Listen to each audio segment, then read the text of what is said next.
하고 나서 학생들에게 이렇게 하나의 지문에 대해서 하나의 질문만 하는 것이 아니라 학생들의 수준에 따라서 수준에 맞는 질문을 제작하는 방법을 설명하도록 하겠습니다.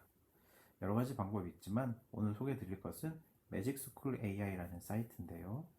구글에서 매직스쿨 AI를 검색하시고 현재로는 무료로도 웬만큼 기능을 쓰실 수가 있습니다.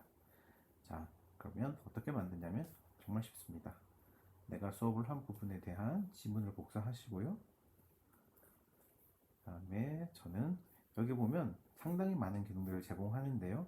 선생님들이 맞춰서 질문을 선택하실 수 있는데 저는 멀티플 초이스 어세스먼트를 주겠습니다. 여기에서 이제 선생님들께서 학생들의 수준을 설정하시는 건데, 즉 같은 지문일지라도 학생들의 수준에 따라서 다른 질문이 나가게 되는 겁니다. 저는 낮은 수준의 아이들에게는 한 4학년에서 5학년 정도의 질문을 제공하고요. 여기 질문의 개수는 5개. 한번 여러 가지 프롬프트를 적어도 되는데 저는 그냥 지문만 붙여 놓습니다. 그래도 문제를 만드는 데는 크게 무리가 없었습니다. 이렇게 방금 우리가 학습한 부분에 대해서 문제와 답까지 제공해 줍니다. 그리고 여러 가지 다른 기능이 있으나 아주 심플하게 카피하시고,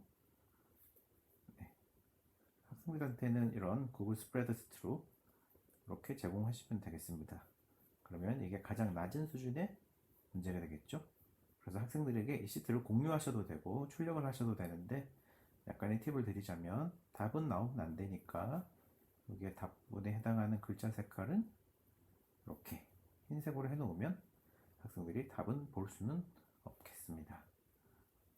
이렇게 해서 낮은 수준의 질문지를 만들었다면 다시 복사를 하시고, 아까 우리가 했던 데 뒤로 돌아가셔가지고 멀티플 초이스를 5학년이 아니라 높은 수준이면 한 12학년 정도로 한번 해보겠습니다. 그러면 아까보다는 훨씬 어려운 질문이 만들어지는 겁니다. 아까보다 뭔가 좀 더 길죠? 그렇게 해서 학습자들의 수준에 따라서 이렇게 다양한 형태로 학습할 수 있도록 이렇게 수준을 지정해 주시고 이렇게 해주시면 되겠습니다. 그래서 하나의 지문이 끝나고 나면 학습자들이 본인이 수준을 선택을 해서 문제를 풀게 해도 되고, 선생님께서 개개인마다 다르게 지정을 해서 공유해 주셔도 될 것 같습니다. 이런 방법으로 학생들이 같은 지문일지라도 좀 다르게 적용할 수 있을 것 같습니다.